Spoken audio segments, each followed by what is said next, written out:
आज की डेट में एक बहुत कॉमन सवाल है हर इन्वेस्टर के दिमाग में कि सोनू भाई, हमारे पास 50 लाख रुपए है या फिर 1 करोड़ रुपए है या फिर 70 लाख रुपए है। तो 50 लाख से लेके 1 करोड़ तक के बीच में ऐसे बहुत सारे लोग मुझे फोन कॉल्स करते हैं कि भाई सोनू भाई, हमें कहाँ पर इन्वेस्टमेंट करना चाहिए? ग्रेटर नोएडा में इन्वेस्टमेंट करें या फिर यमुना एक्सप्रेसवे की तरफ हमें इन्वेस्टमेंट करना चाहिए? क्योंकि अगर प्रॉपर्टी के प्राइस की अगर रीसेल में हम बात करें तो इस बजट के अंदर क्या क्या ऑप्शन हमें मिल सकता है, चाहे वो ग्रेटर नोएडा हो या फिर यमुना एक्सप्रेस हो। सो दोस्तों, welcome back to my YouTube channel.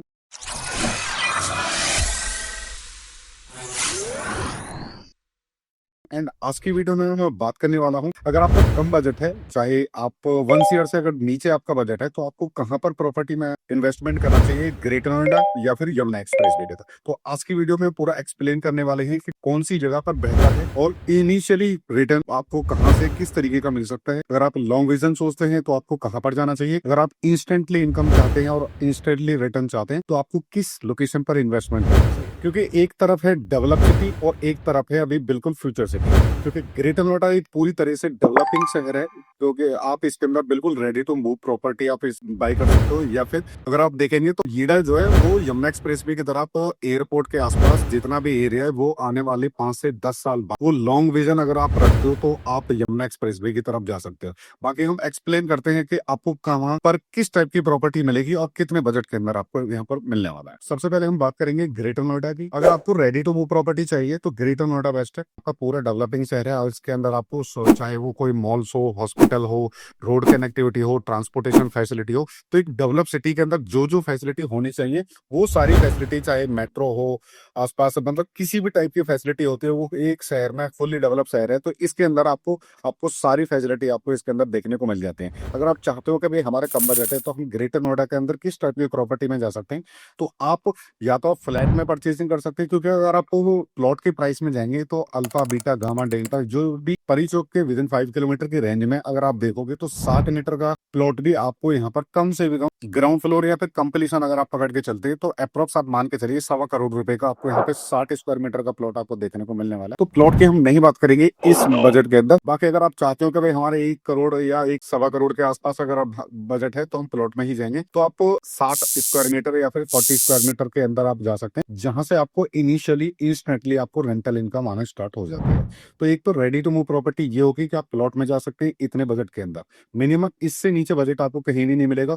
आप छोटे साइज के प्लॉट में 40 मीटर में भी जाएंगे तो कम से कम 80-90 लाख रुपए का वो भी आपको यहाँ पर डेफिनेटली देखने को मिलने वाला है। बात करें तो बहुत सारे लोग कहते हैं कि भाई हमें फ्लैट में जाना चाहिए। अगर आपको इनिशियली रेंटल इनकम चाहिए तो आप डायरेक्टली फ्लैट के अंदर भी इन्वेस्टमेंट कर सकते हैं, लेकिन मैं मोस्टली फ्लैट रिकमेंड नहीं करता हूँ कि आपको फ्लैट खरीदना चाहिए। मैं चाहता हूँ कि आपको सिर्फ और सिर्फ प्लॉट के अंदर इन्वेस्टमेंट करना चाहिए आने वाले टाइम में, क्योंकि कहीं ना कहीं बिल्डिंग डिमोरलाइज हो जाएगी, बेकार हो जाएगी 15 साल में, 20 साल में। लेकिन प्लॉट एक ऐसी स्थिर लैंड होती है कि कहीं ना कहीं वो आप उसको कितनी बार भी डिसमेंटल करके अपना हाउस नए डिजाइन से बना सकते हैं। ये सब फ्लैट के सिनेरियो में नहीं हो पाएगा। तो अगर आप चाहते हैं तो मैं आपको रिकमेंड करूंगा कि आप सिर्फ और सिर्फ प्लॉट के अंदर इन्वेस्टमेंट करिए, चाहे वो 40 मीटर हो, 60 मीटर हो या फिर किसी भी टाइप की प्रॉपर्टी। क्योंकि ग्रेटर नोएडा ये उन लोगों के लिए है जो यहाँ पर 1 से 2 साल के अंदर यहाँ पे चाहे वो खुद रहने का प्लान कर रहे हैं या फिर उनको इनिशियली रेंटल इनकम चाहिए। तो आपको अपने बजट के हिसाब से ग्रेटर नोएडा के अंदर प्रॉपर्टी रिसर्च करके और यहाँ पर इन्वेस्टमेंट की एक शुरुआत करनी चाहिए। चाहे आपका मन कर रहा है कि भाई हमें 2 साल बाद शिफ्ट होना है वहाँ पे, चाहे आप दिल्ली में रहते हैं या फिर अदर इंडिया के किसी भी सिटी के अंदर रहते हो, और आप चाहते हो कि भाई हमें एक पीसफुल एनवायरनमेंट में अपना टाइम बिताना है या फिर अपना कोई भी सेटअप करना है या फिर शिफ्ट करना है, तो डेफिनेटली आप रहने के पर्पज से आने वाले 1 से 2 साल के अंदर अगर आप यहाँ पे शिफ्टिंग करने की सोच रहे हो तो आप फिर प्लॉट के अंदर इन्वेस्टमेंट कर सकते हैं ग्रेटर नोएडा के अंदर। बाकी अगर रेंटल इनकम चाहिए तो आप डेफिनेटली फ्लैट में भी जा सकते हैं। अदर कॉमर्शियल स्पेस भी काफी सारे ऐसे हैं जो आपको काफी अच्छी रेंटल इनकम आपको यहाँ से दे सकते हैं। अब बात करते हैं यमुना एक्सप्रेसवे पर। दोस्तों, यहाँ खेल थोड़ा अलग है, क्योंकि यहाँ पर आप घर नहीं, यहाँ पर आप ग्रोथ परचेज कर रहे हो, यानी कि ग्रोथ खरीद रहे हो। अगर बात करूं यहाँ पे, यहाँ इन्वेस्टमेंट का मतलब है सीधा 2x या 3x। एयरपोर्ट जैसे ही स्टार्ट हो जाता है उसके बाद आपको काफी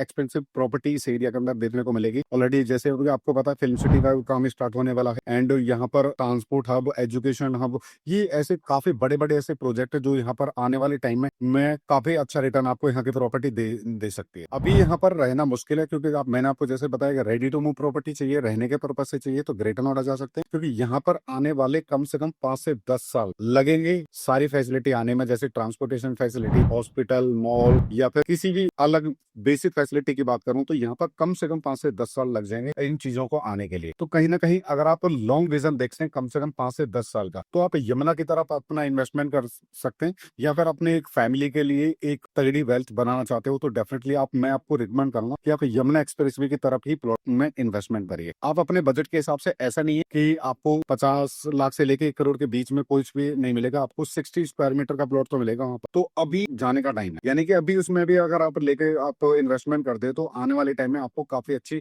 ग्रोथ यहाँ से आपको देखने को मिल सकती है, क्योंकि आपको एयरपोर्ट के सराउंडिंग एरिया में आने वाले टाइम में बहुत ही ज्यादा शॉर्टेज होगी, बहुत ज्यादा डिमांड होगी यहाँ पर। और ऐसा नहीं है कि इन्वेंट्री, बहुत सारे ऐसे हैं जो करंटली मार्केट के अंदर जो एंड यूजर हैं जो कहीं ना कहीं प्रॉपर्टी को लेकर बैठे हुए हैं आने वाले 5 साल 10 साल तक के लिए। तो बहुत ज्यादा शॉर्टेज होगी प्रॉपर्टी की, तो कहीं ना कहीं अगर भी आप इनिशियली शुरुआत कर सकते हैं तो अभी कर सकते हैं। अपने बजट के हिसाब से किसी भी प्रॉपर्टी के अंदर इन्वेस्टमेंट करिए, चाहे वो किसान कोटा प्लॉट हो, आहादी प्लॉट हो या फिर अथॉरिटी का प्लॉट हो। मैं मोस्टली रिकमेंड करूंगा, मैं कच्ची कॉलोनी रिकमेंड बिल्कुल नहीं करूंगा। जो प्रॉपर आबादी लालडोरा के अंदर आपको मिलेगी या फिर रजिस्टर्ड किसान कोटा के अंदर आप जा सकते हैं, ये भी काफी बढ़िया ऑप्शन आपको यमुना की तरफ देखने को मिल जाता है। बाकी आपको पता ही है कि अथॉरिटी के प्लॉट के अंदर आपको सारी लीगल फॉर्मेलिटीज के साथ पूरा documentation, transfer charge, registry mutation, सारी चीज अवेलेबल होती है। तो इसके लिए आपको जरूरत पड़ेगी एक सही गाइडेंस की, जिसके अंदर हमारी टीम आपकी पूरी हेल्प करेगी सही प्रॉपर्टी चुनने के लिए, और पूरी डॉक्यूमेंटेशन में पूरी आपकी हेल्प करेगी। तो आप अगर चाहते हैं कि आपका लॉन्ग विजन है कि 5 से 10 साल अगर आप होल्ड कर सकते हैं प्रॉपर्टी को, आप इन्वेस्टमेंट करके छोड़ सकते हो, तो डेफिनेटली आपको मैं ये रेकमेंड करूंगा कि आप यमुना एक्सप्रेसवे की तरफ अपना जेवर एयरपोर्ट के नियर बाई में अपने इन्वेस्टमेंट की शुरुआत कर सकते हैं। क्योंकि यहाँ पे प्रॉपर्टी के रिटर्न की अगर मैं बात करूँ तो अप्रोक्स आप मान के चलिए 8 से 10% आपको ग्रेटर नोएडा में भी आपको यहाँ पर रिटर्न मिल सकता है, लेकिन यहाँ पर यमुना एक्सप्रेसवे की तरफ आपको 20 से 30% तक का रिटर्न आपको यहाँ पे देखने को मिल सकता है आने वाले 3 से 5 साल के अंदर। क्योंकि मेरा पर्सनल ओपिनियन है कि भाई इस बजट के अंदर चाहे ग्रेटर नोएडा में जाओ या फिर यमुना की तरफ जाओ, तो मोस्ट ऑफ दिन क्या है कि आप प्लॉट के अंदर अपना इन्वेस्टमेंट की शुरुआत करिए। यमुना एक्सप्रेसवे पर क्या है कि आने वाले टाइम में बहुत ज्यादा गोल्डन अपॉर्चुनिटी ये साबित होने वाली है, जिस तरीके का वहां पर एनवायरमेंट बनने वाला आने वाले 5 साल के अंदर, तो काफी बढ़िया प्रॉपर्टी आपकी इन्वेस्टमेंट वहां पर रहने वाली। सो आप लोगों के कंफ्यूजन दूर हो चुके होंगे आई होप इस वीडियो के माध्यम से, कि आपको इस बजट के अंदर कहां पर जाना चाहिए। तो मैं आपको रिकमेंड करूंगा सिर्फ और सिर्फ यमुना के अंदर आपको बहुत ही बढ़िया प्रॉपर्टी ऑप्शन मिल जाएंगे। लेकिन जो चाहते हैं इनिशियली हमें 1 से 2 साल के अंदर या तो शिफ्ट करना है या फिर हमें अभी इंस्टेंटली रेंटल इनकम चाहिए, तो आप डेफिनेटली ग्रेटर नोएडा की प्रॉपर्टी को कंसीडर कर सकते हैं। नियर बाई परिचौक के काफी डेवलपिंग शहर है और काफी अच्छी प्रॉपर्टी आपको यहाँ इस सिटी के अंदर आपको देखने को मिल जाते हैं। बाकी अगली वीडियो में हम बात करेंगे कि यहाँ पे एक ऐसी हिडन प्रॉपर्टी के बारे में जो कि बहुत ही कम प्राइस के अंदर आपको मिलेगी, बल्कि काफी तेजी के साथ आपको वहां से अच्छा खासा रिटर्न आपको यहाँ पर देखने को मिलने वाला है। सो दोस्तों आई होप आज की वीडियो आपको पसंद आई होगी। चैनल पर अगर फर्स्ट टाइम आए हो तो चैनल को सब्सक्राइब कर सकते हैं, बेल आइकन प्रेस कर लेना ताकि हर इंपॉर्टेंट वीडियो की नोटिफिकेशन आपको मिलती रहे और आपके भाई को इसी तरीके से सपोर्ट करते रहे जिस तरीके से आप पिछले 3 4 5 सालों से सपोर्ट कर रहे हो। काफी ज्यादा सपोर्ट आपकी तरफ से मिलता है, तभी हमें थोड़ी मोटिवेशन मिलती है। इनफैक्ट आप लोगों की वजह से काफी ज्यादा बिजी मेरा शेड्यूल रहने लगा है, तो कहीं ना कहीं इसी वजह से आपको जो वीडियो वो काफी लेट आपको मिलती होगी। बाकी मैं कोशिश करूंगा जल्दी जल्दी, बहुत सारी ऐसी प्रॉपर्टी में अभी आने वाली हैं जिनको मैं अब पूरा एक्सप्लोर करूंगा और आपको बहुत ही बढ़िया प्रॉपर्टी की इन्वेस्टमेंट आपकी रहने वाली है। तो दोस्तों मिलते हैं नेक्स्ट वीडियो में। Thank you so much. जय हिंद।